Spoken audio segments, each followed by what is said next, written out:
কংগ্ৰেছে যদিহে এই সঁচাকৈ আদৰ্শ কংগ্ৰেছৰ কথা কৈছে যেতিয়া সন্মান দিছিল, তেন্তে গ্ৰাম্য শ্ৰমিকসকল দশক জুৰি দুৰ্নীতি, ভুৱা হিতাধিকাৰী লিষ্ট, আপোনালোকে জানে ঘোষ্ট লিষ্ট বুলি যিখন কোৱা হয়, মানুহৰ নামেই নাই, সেইবিলাক কৰি তেওঁলোকে বিলম্বিত মজুৰি পোৱা নাছিল, 100 দিনৰ সলনি 25 দিন 30 দিন পাইছিল,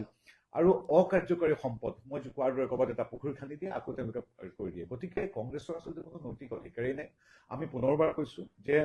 VV জয়ৰামজী এই এক্টখনে গান্ধীজীৰ যিটো মূল, গান্ধীজীয়ে প্ৰতিনিধিত্ব কৰা মূল যিটো আত্মা, যিটো দৰ্শন,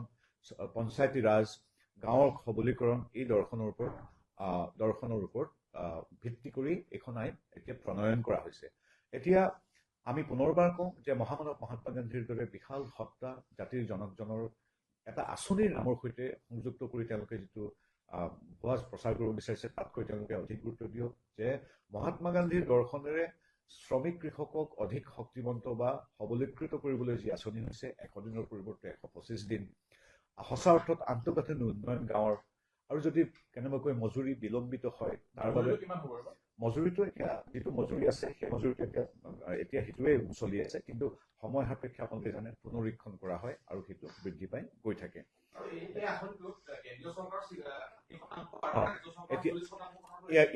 ঠিক কথা কৈছে আপুনি। এতিয়া অসমৰ হৈ আমি অসমৰ এগৰাকী নাগৰিক হিচাপে, মই মোদী ডাঙৰীয়া এগৰাকী ৰাজ্যিক মন্ত্ৰী হিচাপে নহয়,